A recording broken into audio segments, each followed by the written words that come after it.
What makes a very successful orphanage is a director who feels the plight of children who have no parents, who then engenders an attitude of sweetness. And that happens a lot. So I want you to get the continuum that, yes, generally speaking, the life in an orphanage is about depression and despair by staff and children, but there are oases, and they are, from moment to moment, unpredictable.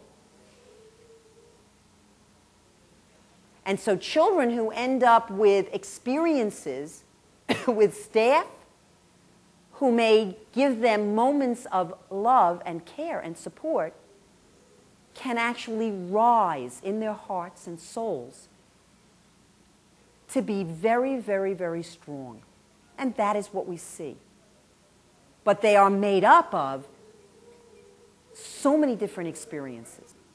And I send many volunteers to work in orphanages all over who spend a lot of time learning what is the style, and then to figure out ways to teach the staff to change the behavior, which can be done incredibly quickly.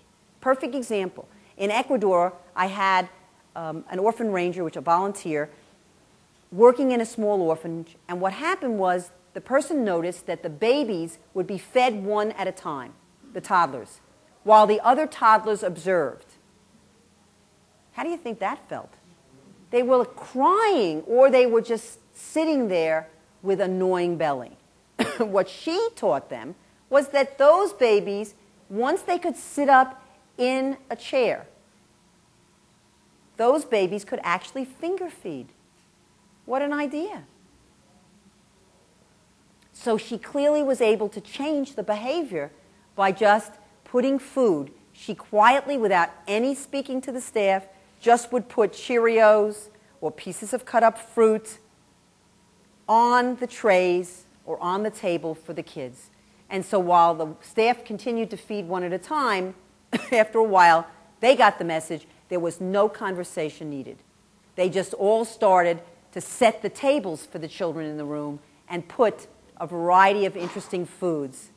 And they then reported, not to the orphan ranger, but to the director, that they had discovered a new way to accomplish the task by putting the food out for the babies. And they were marveling at the skill of the children. Oh my God! I've got a 12-month-old, a 15-month, an 18-month-old that can feed themselves. Isn't that amazing?